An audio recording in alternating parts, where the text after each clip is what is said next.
So I learned from my elders that this is a great time to speak from the heart. And I would like to thank the elders and knowledge keepers that are here among us. Hopefully I'll keep on time. I have my, my phone. So as folks, I'll keep speaking in English until folks get their headsets. I want to share my journey with you because I think we all have our own personal journeys. And so really, these are snippets of my own personal journey. And so I'm sharing a few pictures of these moments in my life, especially over the past 10 years. Alors, on va commencer. Bonjour tout le monde, je m'appelle Janelle Delorme, je suis une métisse de la Rivière-Rouge. Donc, je souhaitais vous partager mon cheminement personnel qui... je ne m'attendais jamais à être ici, honnêtement. Des fois, on ne sait pas ce qui se présente sur notre chemin. Donc, reculons un peu. Il y a un peu plus de 10 ans, en 2011, j'ai été demandée de participer à un tout nouveau projet qui s'appelait Réconcilie Action à l'Université de Saint-Boniface. L'intention de ce projet, projet, c'est peut-être même pas le bon mot, mais c'était vraiment un cheminement relationnel, de créer des relations positives entre personnes autochtones et non autochtones à travers ce pays. On a eu la chance de rencontrer plusieurs aînés, d'être invités dans des communautés, par exemple Hollow Water First Nation, qui est environ à 2 heures de route au nord de Winnipeg. L'intention du projet était un engagement. On devait réellement s'engager et ce n'était pas que des paroles et un apprentissage cérébral, mais c'était réellement pour changer son cœur et changer la façon dont on voit et dont on vit ici sur ce territoire. À la toute fin de ces 2 ans d'engagement, on a été bien accueillis sur le territoire New Chalmers, sur la côte ouest de l'île de Vancouver. Ici, on a une photo avec Chief Simon, qui a reçu un cadeau de notre groupe, qui était une ceinture fléchée avec les couleurs franco-manitobaines, donc une ceinture plutôt contemporaine. Ces échanges-là étaient absolument spectaculaires. Ça a certainement changé ma vie, mais vraiment ce cheminement à travers les 2 ans, tous les échanges, toutes les rencontres. Et c'était la première fois que j'ai pu visiter ce territoire.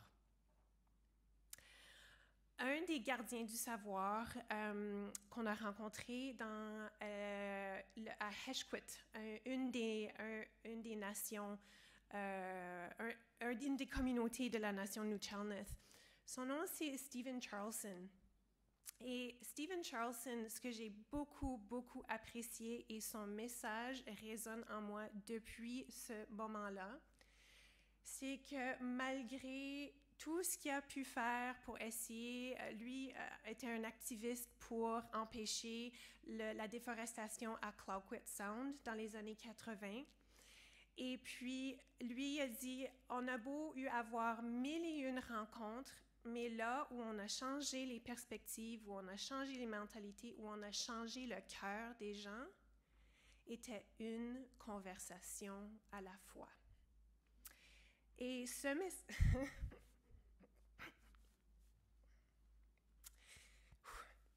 message-là résonne en moi énormément parce que je constate que c'est vraiment dans le relationnel, dans ces expériences un à un avec les gens, où on a cette belle occasion de changer la façon et les mentalités des gens. Je voulais faire un petit coucou à l'honorable Sinclair qui malheureusement ne peut pas être là avec nous. Mais après mon engagement de 2 ans à l'Université de Saint-Boniface, à ce moment-là, quand j'étais à l'Université de Saint-Boniface, j'étais une chargée de cours. Je faisais aussi parallèlement ma maîtrise en santé communautaire à l'Université du Manitoba. Donc, l'engagement, je me suis mise à 100% dedans. Mais je n'étais pas étudiante à l'université, pour ainsi dire. Mais après mon engagement, c'était le mois de mai-juin 2013.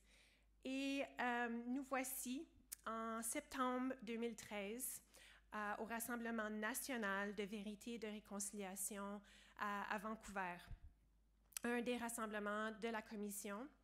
Et j'ai payé mon propre billet d'avion parce que je m'étais dit que c'était important pour moi d'être témoin, d'entendre ce que les survivants et survivantes avaient à nous partager. Et je me suis rendue avec celle qui a en effet créé le projet Réconciliation, sœur Norma MacDonald, oui, une femme religieuse catholique qui, tout à travers son cheminement personnel, a toujours voulu un changement au niveau de l'institution catholique. Elle nous a inspirés à vraiment marcher sur ce chemin de réconciliation et j'en suis tellement reconnaissante de son accompagnement, de son mentorat et entre autres, c'est elle qui nous a permis de créer ces belles relations avec plusieurs différentes nations qu'on a pu rencontrer sur ce territoire. Alors, on a eu la chance de rencontrer l'honorable Sinclair lorsqu'on était à Vancouver en 2013. Et je dois dire que son message résonne aussi beaucoup en moi, où c'est l'éducation qui nous a mis dans ce pétrin et c'est l'éducation qui va nous permettre de s'en sortir. Alors, moi, par après, j'ai été formée comme animatrice pour l'exercice des couvertures de Kairos. Au Manitoba, j'étais l'une des seules à pouvoir l'offrir en français.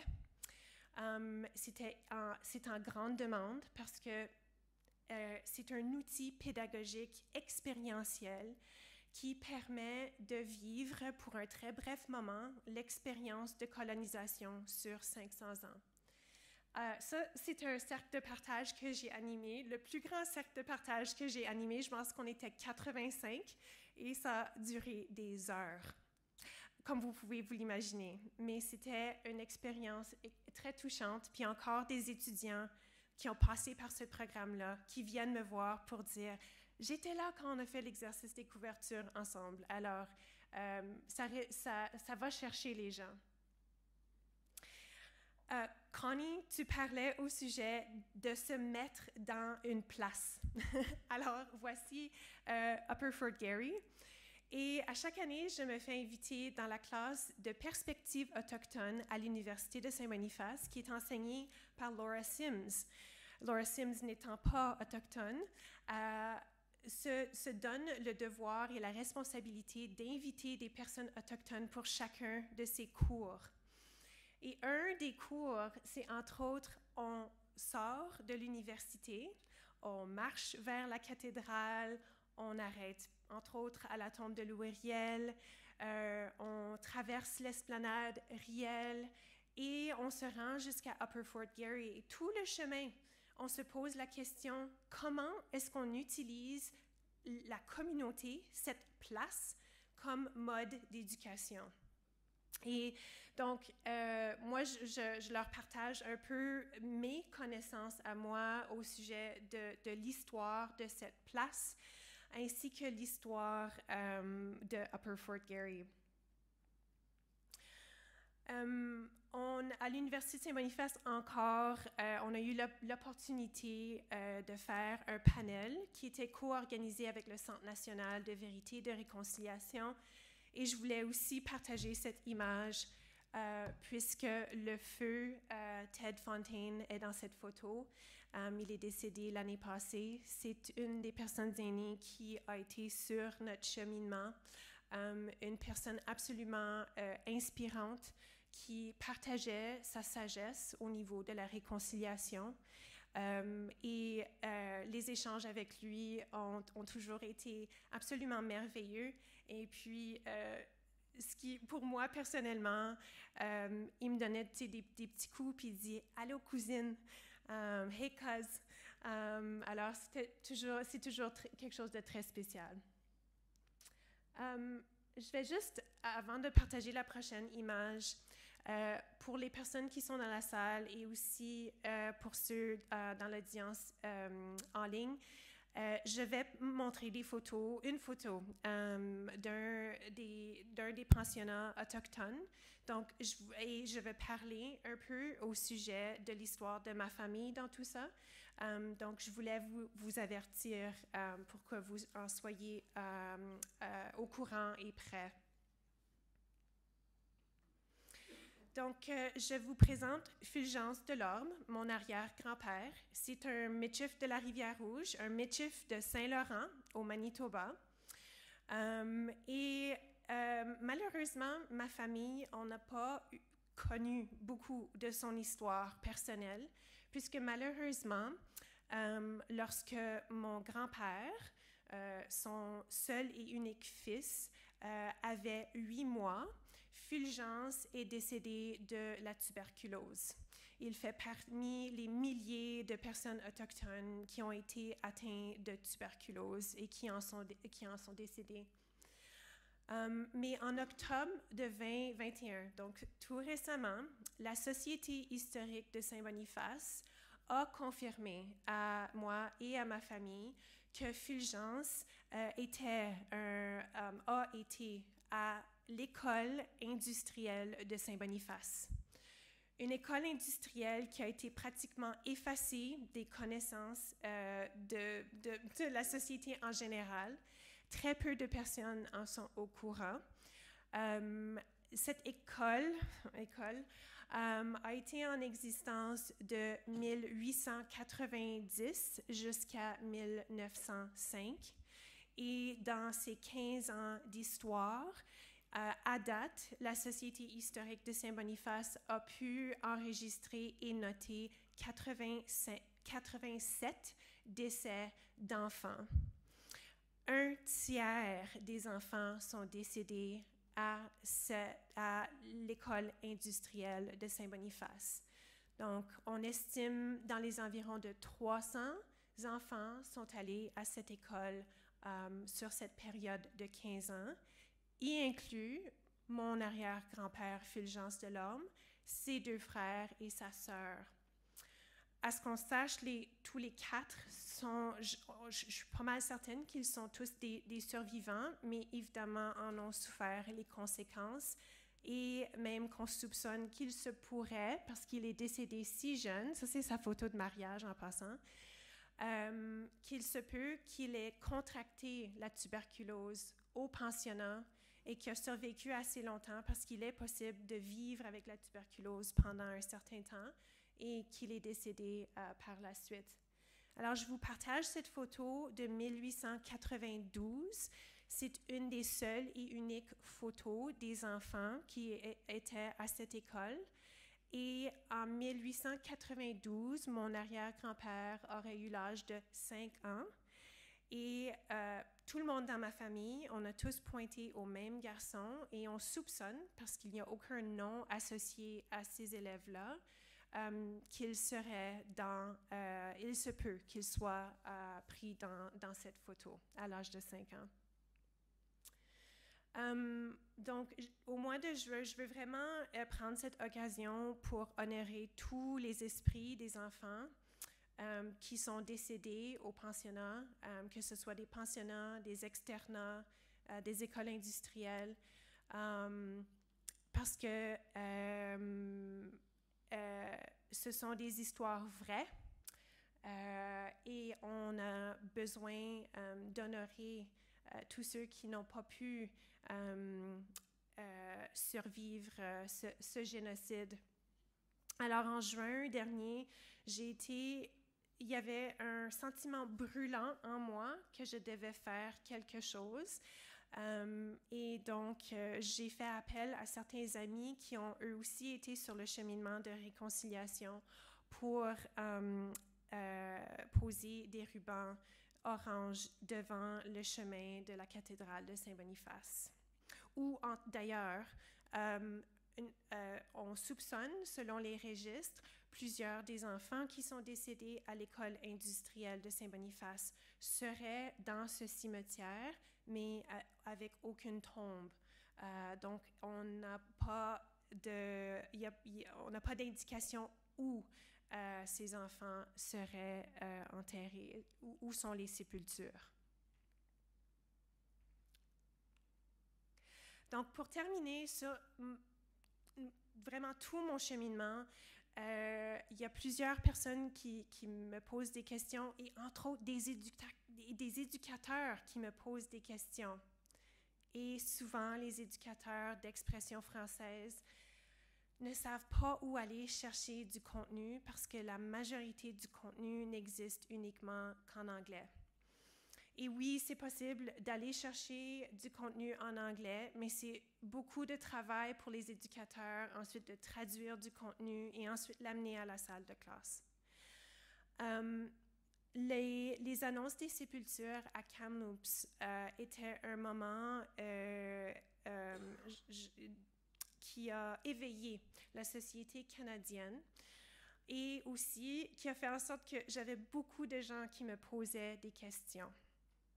Donc, juste avant la première journée nationale de vérité et de réconciliation, j'ai proposé à notre radio communautaire manitobaine, Envol 91 FM, je leur ai proposé un segment, une émission qu'on allait commencer le 30 septembre. Et on l'a appelé Chronique Réconcilie Action, puisque c'était ça le projet qui m'a vraiment commencé sur ce cheminement il y a plus de 10 ans. Cette chronique continue encore à ce jour. On le fait à toutes les 2 semaines et c'est changé en balado, en podcast. Et depuis, maintenant, une partie de ce contenu-là est aussi transformée en article en français pour que le contenu soit accessible. Et entre autres que ce contenu-là ait aussi un contexte manitobain. Parce que beaucoup de ressources qui sont disponibles de d'autres territoires, comme à Ottawa ou au Québec. Et donc, on se situe mal quand on n'a pas de contenu en français pour cette place ici. Donc, je voulais vous partager ce qui est vraiment le produit de cette dernière année. Et entre autres, je fais ça bénévolement, c'est même pas mon travail, mais ça a toujours été très important pour moi de continuer ce chemin qu'on appelle le chemin de réconciliation. Merci beaucoup. Grand merci. Ecco se.